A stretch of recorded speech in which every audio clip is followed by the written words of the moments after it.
Road Tata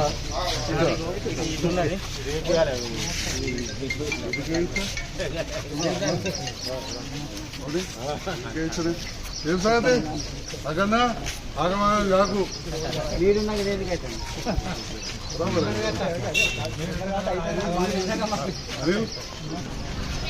ఇది ఇక్కడ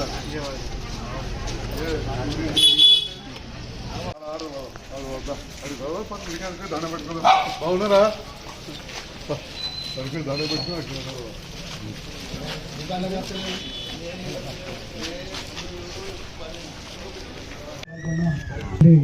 దైతాల పట్టణంలో నిరంతరం ఈ ప్రాంత అభివృద్ధి కొరకు పాటుపడుతున్న ఎమ్మెల్యే గారికి మేము దైతాల ప్రజల పక్షాన అభినందనలు తెలియజేస్తున్నాం.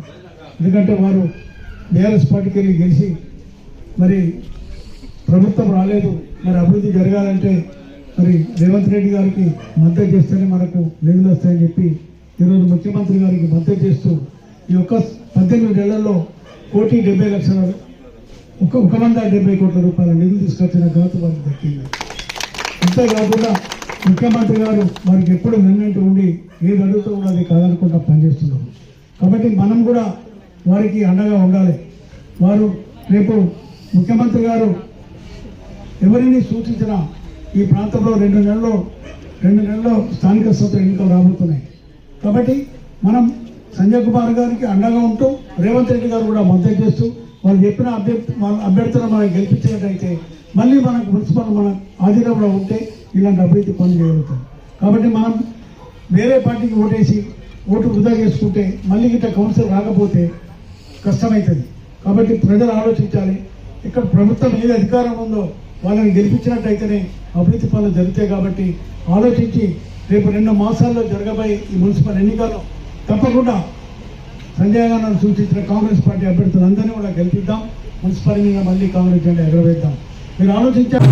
ఈరోజు 34 అంటే పొద్దున్న 9 గంటల నుంచి వెళ్ళి ఖచ్చితంగా ఈ అభివృద్ధి కార్యక్రమాల్లోనే తిరుగుతున్నాం. ఈరోజు 21, 22, 33, 34, 39, 40 ఇన్ని వార్డులకు సంబంధించి ₹1,00,00,000 వరకు మనం ఈరోజు అభివృద్ధి కార్యక్రమం చేసుకోవడం జరుగుతుంది. మరి దీనికి విచ్చేసిన ముఖ్య అతిథిగా గౌరవనీయులు ఈరోజు కాదు ప్రతిరోజు కూడా ఇలాగే అభివృద్ధి కార్యక్రమంలో వెళ్తున్నాం. ఇక్కడ అత్యంత శక్తివంతమైన పోచమ్మ తల్లి దేవాలయం ఉండడం ప్రతి ఒక్కరికి ఆ తల్లిని ఫస్ట్ మొక్కిన తర్వాతనే ఎవరైనా వేరే కార్యక్రమానికి వేరే పని చేస్తారు. కాబట్టి మరి ఆ తల్లితోనే ఈరోజు మనం మొదలు పెడతాం. ఇక్కడ అంతకుముందు వచ్చినప్పుడు కూడా ఇక్కడ చెప్పి ఈ రోడ్డు చాలా ఇరుకుగా ఉంది, మరి గుడి ఉంది, ఇక్కడ చెట్టు ఉంది, దాంతో ఇవంతా కూలిపోతుంది చెట్టు వాళ్ళని కూడా చెప్పడంతో మరి సంజయ్ చెప్పడంతో సంజయ్ కూడా ఇక్కడ ఇంత మనం పెడితే నిధులు పెడితే వచ్చే భక్తులకు కూడా ఎలాంటి లోటు లేకుండా ఉంటుందని చెప్పేసి ఆలోచించి మరి సంజయ్ కూడా ప్రతిరోజు నిత్యం ప్రజల గురించి ఆలోచిస్తారు, ప్రజల కోసమే ప్రజల క్షేమం కోసమే ముందుకెళ్తారు. కాబట్టి మరి అట్లనే మీ అందరికీ తెలిసి ఉంటుంది జగిత్యాలకు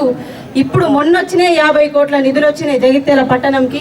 మరి అట్లాగే గతం నుంచి అంటే మన ఈ కాంగ్రెస్ ప్రభుత్వం నుంచి సంజయ్ ఇందులో చేరినప్పటి నుంచి మరి మీ అందరికీ తెలియాలి ఎందుకు చేరిండు అని చెప్పేసి అభివృద్ధి కోసమే చేరిండు. కాబట్టి మరి 140 కోట్ల రూపాయలు మనకి ఇంతవరకు ఇప్పుడు డెవలప్మెంట్ చేసుకోవడానికి అన్ని కోట్ల రూపాయల శాంక్షనేషన్ మనకు వచ్చింది. కాబట్టి ఖచ్చితంగా రానున్న ఇంకా 3.5 సంవత్సరాలు ఖచ్చితంగా కూడా మనం డెవలప్ చేసుకుంటూ వెళ్తాము. అట్లాగే తొందరలో కౌన్సిల్ కూడా వస్తుంది. కౌన్సిల్ సభ్యుల్ని సంజయ్ అన్న ఎవరైతే పేరు చెప్తారో వాళ్ళని ఎంచుకోవడంతో మనకి ఇంకా కూడా అభివృద్ధి జరుగుతుందని చెప్పేసి మన అభివృద్ధి పథంలోకి వెళ్తామని చెప్పేసి సందర్భంగా తెలియజేస్తూ ప్రతి ఒక్కరు కూడా మరి ప్రభుత్వంకి సపోర్ట్ చేయాలి. అలాగే సంజయ్ని అభివృద్ధి చేసిన సంజయ్ను కూడా సపోర్ట్ చేస్తే డెఫినెట్గా ఇంకా కూడా నిధులు తీసుకొచ్చి మన జగిత్యాల పట్టణంని అభివృద్ధి పథంలోకి తీసుకెళ్తాడని చెప్పేసి సందర్భంగా తెలియజేస్తూ మరి అవకాశం ఇచ్చిన ప్రతి ఒక్కరికి హృదయపూర్వకంగా ధన్యవాదాలు తెలియజేస్తున్నాను. ఎంతో పవిత్రంగా పూజించే పోచమ్మ గుడి వద్ద గుడి చుట్టూ రోడ్డు వేసే కార్యక్రమానికి భూమి పూజకు వచ్చిన సందర్భంలో ఆహ్వానించి స్వాగతించిన ఈ ప్రాంత పెద్దలకు, వివిధ కుల సంఘాల నాయకులకు, అక్క చెల్లెళ్లకు, యువతకు, మా అధికారులకు, తోటి నాయకులు, మా మాజీ మున్సిపల్ చైర్మన్లు, మాజీ కౌన్సిలర్లు, పాత్రికేయ మిత్రులు, వివిధ కుల సంఘాల నాయకులు అందరికీ పేరు పేరున నా హృదయపూర్వక నమస్కారాలు తెలియజేస్తాను. పవిత్రంగా పూజించే మన పోచమ్మ గుడి, ఈ వాడనే పోచమ్మ వాడు అంటారు.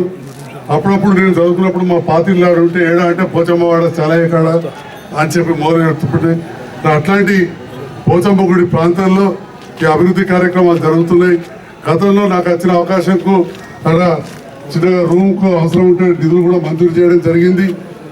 ఈ ప్రాంతంలో నా సోదరుడు లాంటి నరేందర్ గారు ప్రాతినిధ్యం వహించింది. వారి శ్రీమతి చెల్లె రజని. నరేందర్ నాకు తమ్ముళ్ళలాగా చిన్నప్పటి నుంచి పరిచయం. వారు కీర్తి చేసి రావడం బాధాకరం. ఆ బాధతో ఉన్నా కానీ మరి అభివృద్ధి పనులు అనేటివి నిరంతరం చేసుకుంటూ పోవాలి. ఈ ప్రాంతంలో దాదాపు 32-33 వార్డు పోచమ్మ వాడకట్టు కలిపితే ఒక 3 కోట్ల రూపాయల పనులు చేశాం. ఇంకా మునుముందు కూడా ఎలాంటి అవాంతరాలు రాకుండా ఆ అమ్మ దయ, పోచమ్మ తల్లి దయ ఉంటుందని చెప్పి నేను భావిస్తూ రాష్ట్రంలో ఏ నియోజకవర్గానికి రానని నిధులు జగిత్యాల మున్సిపాలిటీకి వచ్చాయని చెప్పి ఇచ్చిన ముఖ్యమంత్రి రేవంత్ రెడ్డి గారికి జగిత్యాల నియోజకవర్గ ప్రజలందరి పక్షాన ధన్యవాదాలు తెలియజేస్తా ఉన్నా. మా అధికారులు, మా గౌరవ మున్సిపల్ కమిషనర్ గారు, ఇంజనీర్లు అందరూ కూడా ఒక పక్కా ప్రణాళికతోటి ప్రజాప్రతినిధులు, మాజీ ప్రజాప్రతినిధులు, వివిధ కుల సంఘాల పెద్దలు, యువతల ఇక్కడి ప్రాంత ఆర్పీలు, వార్డు మెంబర్లు ఉంటారు. వాళ్ళతో సూచనలు తీసుకొని ఏ మోరి కూడా ఇట్లా కలవడద్దు, ప్రతి మోరి మీద కూడా మంచిగా బిల్ల వేసుకునే విధంగా కార్యక్రమాన్ని తీసుకుందాం. తమ్ముడు రాజేందర్ అడుగుతాడు, పుప్పాల రాజేందర్ నా దగ్గర అన్నారు ఇంకా కాలేదని, తప్పకుండా చేస్తామని చెప్పి కూడా ఈ సందర్భంగా మాట ఇస్తా ఉన్నాం. మీరందరూ కూడా చూస్తున్నారు కావచ్చు, టీవీలలో, పేపర్లలో ప్రతిరోజు ఎక్కడో ఒక దగ్గర 10 లక్షలు, 20 లక్షలు, 30 లక్షలై పనులు మొదలు పెడుతూనే ఉన్నాం. ఇవాళ 96 లక్షలతోటి పనులు ప్రారంభించామని చెప్పి పనులు మొదలు పెడుతున్నామని చెప్తా ఉన్నాం. 96 లక్షల పనులని మాటిచ్చిపోవడం కాదు, ఆల్రెడీ టెండర్ అయిపోయింది, కాంట్రాక్టర్ వచ్చేసాడు. మన భీష్మనగర్ కావచ్చు, పోచమ్మవాడ కావచ్చు, మన పిట్టధర్మరాజు ప్రాంతం పోచమ్మవాడలో, వాణినగర్లో, నటరాజ్ టాకీస్ దగ్గర, ఆల్ఫోర్స్ కాలేజ్ దగ్గర, అదేవిధంగా అరవింద్ నగర్ అంటే మండల ఆఫీస్ దగ్గర, ఇవన్నీ కూడా ఇవాళ 96 లక్షలతోటి దాదాపు 1 కోటి రూపాయలతో పనులు ఇవాళ మొదలు పెడుతున్నాం. కాంట్రాక్టర్లు కూడా రెడీ ఉన్నారు. ప్రతిదీ కూడా పోచమ్మ గుడి చుట్టూ ఎక్కడ కూడా రోడ్ అనేది చెడిపోయి ఉండదు, అన్ని కొత్త రోడ్లు పడతాయి. ఈ మోరి మీద కూడా అతి త్వరలోనే బిల్ల వేసి ఎవరు కూడా అలా పడకుండా చూసుకుంటాం అని చెప్పి మీ అందరికీ అమ్మదారు సాక్షిగా చెప్తున్నా అని చెప్పి సందర్భంగా తెలియజేస్తున్నాను. గౌరవంతో నన్ను గెలిపించారు. ఇంతకుముందు కూడా చెప్పిన, ఎప్పుడైనా కానీ ఓట్లు సహాయం కంటే ఎక్కువ రావు కూడా అంత అలకగా. భారతదేశంలో ఏ ప్రధానమంత్రి కానీ ఏ పార్టీ కానీ సగం మంది విమర్శిస్తూనే ఉంటారు, సగం మంది మన ఇంటి ఉంటారు, లేకపోతే 40% ఓట్లు. ఒక్కసారి మాత్రం 18లో నాకు ఈ ఏరియాలో అయితే 75% ఓట్లు వేసింది. కాబట్టి ఒక 20% అటు ఇటు అనేటోళ్ళు ఉంటారు. వాళ్ళకే చెప్తున్నా, మీరు విశ్లేషించుకోండి. రాష్ట్రంలో ఈ గౌరవ ముఖ్యమంత్రి గారు రేవంత్ రెడ్డి గారు వచ్చిన తర్వాత గత ప్రభుత్వం మంజూరు చేసిన నిధులు ఆగిపోయి ఉంటే అవి రిలీజ్ చేసి ఇవి కలిపి ఎక్కడ 141 మున్సిపాలిటీలో అత్యధిక నిధులు వచ్చిన మున్సిపాలిటీ జగిత్యాల అని చెప్పి సగర్వంగా చెప్తా ఉన్నాను. మళ్ళీ కూడా మీ అందరి సమక్షంలో జగిత్యాల ప్రజలందరి పక్షాన గౌరవ ముఖ్యమంత్రి రేవంత్ రెడ్డి గారికి హృదయపూర్వక ధన్యవాదాలు తెలియజేస్తా ఉన్నాను. చాలా మాట్లాడుతుంటారు, ఏం చేస్తున్నారు. చాలా మంది రైతుల ప్రాంతం ఇది. ఇవాళ 5,000 ఇస్తే 6,000 ఇచ్చాం. గత ప్రభుత్వం కూడా చేసింది, చేసినప్పుడు మనం కాదనం. కానీ ఈ ప్రభుత్వం కూడా గొప్ప కార్యక్రమాలు చేస్తున్న సందర్భంలో మనం గౌరవించుకుందాం, బలోపేతం చేద్దాం. ఇంకా 3.5 సంవత్సరాలని బ్రహ్మాండంగా పనులు చేస్తేనే మళ్ళా మాట్లాడదాం. అప్పటిదాకా నన్ను గెలిపించారు. నేను ఆలోచించిన, మరి ఇటు ఉండాలా అటు ఉండాలా అని. నా మనసేమో ఎటు గెలిచినో అటే ఉండాలండే, మైండ్ ఏమో మరి పని ఎట్లా చేస్తారో పోయి అందరేమో పని అవుతారు. రాజేంద్ర నా దగ్గర రోడ్ ఏంది అంటాడు, లేకపోతే ఇంకోళ్ళు అంటారు అని చెప్పి ఇక మనసును జర పక్కన పెట్టి మెదడు ఉపయోగించి ముఖ్యమంత్రి గారి దగ్గరకు పోయి ముఖ్యమంత్రితో కలిసి పనిచేసి జగిత్యాల ప్రాంత ప్రజలు గెలిపించారు. నేనేం బాగా పిల్లగాని కాదు, పూర్తి ముసలోని కాదు. ఇక మా ఇంకో 10 ఏళ్ళు రాజకీయం చేస్తాం కాబట్టి 5 ఏళ్ళు డౌన్ అనుకుంటే తిరుగుతూ వచ్చేదే ఉండదు. లేదా దవాఖానలో కూర్చుంటే డబ్బులు అది కాదు కదా మనది ప్రాధాన్యత.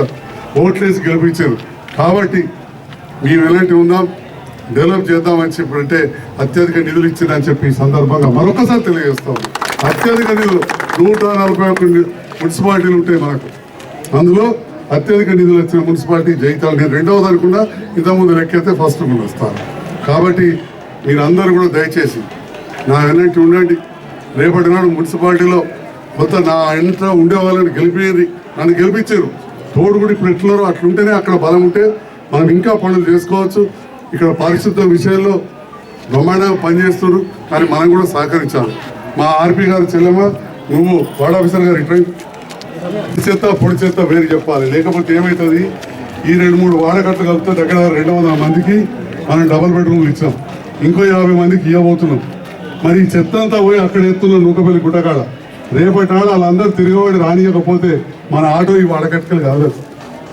కదలాలంటే తడి చెత్త వేరు పొడి చెత్త వేరు వేసి ఇవ్వాలి. మా వార్డ్ ఆఫీసర్ గారు, మా ఆర్పీ గారు మీకు చెప్తారు. దయచేసి తడి చెత్త పొడి చెత్త కానీ మలమల చెప్పదలుచుకొచ్చారు. రెండోదమ్మా పార్టీలు ముట్టేది లేదు. కొత్త లోపలు కట్టే ఇన్ఫ్లుయెన్సర్ కట్టుకోవాలి.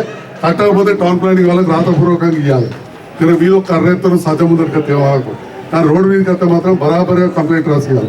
ఇవ్వకపోతే నీ యాక్షన్ తీసుకోమని నేను కమిషనర్ గారికి చెప్తాను. అది నీ బాధ్యత. మనకు అందరూ సమానమే. ఎందుకంటున్నా అంటే ఇప్పుడు ఎంతోమంది కార్లు వచ్చినాయి, పోతాయి ఇలా. రేపటి నాడు మన పిల్లలు ఏదైనా వ్యాపారం చేసి బాగుపడతారు, ఒక కారు కొనుక్కుంటారు. లేదా వాళ్ళకన్నా అనారోగ్యం ఉంటుంది, అంబులెన్స్ పోవద్దా? 4 గంటల బంగ్లా కడుతుంది, బకెట్తో డీల్ వెళ్తాం. ఏమన్నా అయితే ఫైరింగ్ రావద్దా? కావాలంటే రోడ్డు పెద్దగా ఉండాలనే ఉండొద్దా? అందుకోసం చెప్తున్నా, రోడ్డు పెద్దగా ఉంటే నాకే వస్తుంది. నాకు అవతల జాగ్రత్త లేక భూములు లేవు. నీకు మనకే మంచిదని చెప్పి అంటే ప్రభుత్వం అనేది కొంచెం గట్టిగానే ఉండాలి. అప్పుడప్పుడు గట్టి ఉండకపోతే కూడా పని నడవది. నేను గౌరవ కమిషనర్ గారిని కూడా నేను చెప్పినా, మీరు కూడా సహకరించాలి. వార్డ్ ఆఫీసర్లు అంతకుముందు లేకుండ్రి, మున్సిపాలిటీలో సిబ్బంది ప్రతి వార్డుకు ముఖ్యమంత్రి గారు ఒక వార్డ్ ఆఫీసర్ ఇచ్చారు. మీ బాధ్యత. అందరు యువకులు బాగా చదువుకున్న వాళ్ళు మీరందరూ కూడా నా నౌకరికి ఇంతే ఇట్లా పోతా జీతం తీసుకుంటా అనుకోవద్దు, ఆఫీసులో కూర్చుంటా అనుకోవద్దు. ఇంటింటికి పోవాలి, కుటుంబ సభ్యుల్లాగా వెళ్ళాలి. నువ్వు ఒక కలెక్టర్ లాగా అనుకోవాలి, వాడుకు ఒక కలెక్టర్ లాగా అనుకోవాలి. ఎవరికి ఏ సమస్య వచ్చినా నీ స్థాయిలో పై అధికారుల దృష్టికి తీసుకెళ్ళాలి. ఇంకా కాకపోతే నేను వాళ్ళని నువ్వు చెప్పడం అని చెప్పి నేనేమన్నా కమిషనర్ నాకెందుకు చెప్పడం అని ఏమన్నది మీరు నా దృష్టికి కూడా తీసుకురావాలి దయచేసి తప్పకుండా. ఎందుకంటే కమిషనర్ గారు కూడా ఒకసారి పై అధికారుల దృష్టికి కొన్ని తీసుకోలేని సమస్యలు ఉంటాయి. అటువంటివి నాకు చెప్తే, కమిషనర్ గారు చెప్తే తప్పకుండా పనులు చేద్దామని చెప్పి తెలియజేస్తూ, ఇంత పండుగ దినాన పర్వ దినాన ఆషాఢ మాసంలో పోచమ్మ తల్లికి మొక్కుకుంటూ ఇంతమంది ఇక్కడికి వచ్చిన సందర్భంలో పేరు పేరున అందరికీ హృదయపూర్వక ధన్యవాదాలు తెలియజేస్తున్నాను. అందరికీ నమస్కారం. ఇక ఇల్లు మిగిలిపోయింది, కానీ ఏమైందంటే ఇందిరా నీళ్ళు వచ్చినాయని ఎప్పుడో 17 ఏళ్ళ కింద మీకు మహిళా సంఘం ద్వారా వడ్డీ లేని రుణం ₹1,00,000 ఇప్పించాలి. అది తప్పకుండా ఇప్పిస్తే బేస్మెంట్ దాకా అర్థపెట్ట నీకోసం చెప్తుంది. ఈరోజు మీరు కూడా ఈరోజు మహిళా సంఘం ద్వారా ₹1,00,000 ఇప్పించాలి. ఇదమ్మా నీకోసం చెప్తున్నా. ఇక్కడ ఇల్లు మంజూరు చేయిస్తాము. వాళ్ళు ఉండదా లేదా ఫస్ట్ చూడమ్మా. ఉందా? ఉంది. ఇంద్ర బిల్లు వచ్చిందా? ఎవరైనా ఉందా? ఉన్నది నీకు ఇల్లు వచ్చింది, పైసలు లేవు. ₹1,00,000 రుణం ఏమో మెప్పగారు. నీదే బాధ్యత. వడ్డీ లేని రుణం ఇప్పించాలి. మీ అందరూ కూడా నాయకులు వినాలి. ఇప్పుడు ఇట్లా పైసలు లేని ఉంటారు, ₹1,00,000 మహిళా సంఖ్యలు రుణం ఇస్తారు. బేస్మెంట్ కట్టినాక ఫోటో తీసాక మున్పట్ల సోమవారం నాడు ఆ ₹1,00,000 పడతాయి. అటెండ్గా ₹1,00,000తో గొడవ పెట్టుకోవాలి, మళ్ళీ 1,00,000 పడతాయి. వినాలమ్మా, మీకు తెలుసో తెలియదు, వినాలి అందరూ కూడా. నువ్వు అందరికి చెప్పాలి. తర్వాత స్లాబ్ వేసినాక మళ్ళీ ₹1,00,000 పడతాయి. వినరా? చెత్త పడుతుంది, మనకు గుడి వస్తుంది, తర్వాత మిగిలిన పని చేసుకోవచ్చు. నువ్వు ₹1,00,000 రుణం ఇప్పిస్తే ఈ అమ్మ పని మొదలు పెట్టుకుంటావు. ఈ 2-3 రోజుల్లోనే నేను నీకు కాగితం ఇస్తామా, అదేవిధంగా ఈ 2-3 రోజుల్లో ఆమెకు రుణం వచ్చే విధంగా అరేంజ్ చేయాలి. ₹1,00,000 వడ్డీ లేని రుణం. దాంతో వెంటనే ఇల్లు అయిపోతుంది, 4 నెలలు అయిపోతుంది. అందరూ సహకరించాలి. ఈ విషయం అందరూ కూడా గమనించాలి. ఏవో గారు మహిళా సంఘాలు అందరికీ చెప్పాలి. కమిషనర్ గారు మీరు పీడీ మెప్పా మీరే కదా, కాబట్టి పీడీ ఎవరు మీరేనా? PD additional collector. ఓకే, మీరు చెప్పండి. మీరు కూడా కమిషనర్ అందరు చెప్పండి. మా మీడియా ద్వారా కూడా ప్రజలందరూ తెలవాలని చెప్పి కోరుతా ఉన్నాను. చాలా ముఖ్యమైన విషయం. అమ్మ ₹1 లేకుండా నీ ఇల్లు పని మొదలవుతుంది.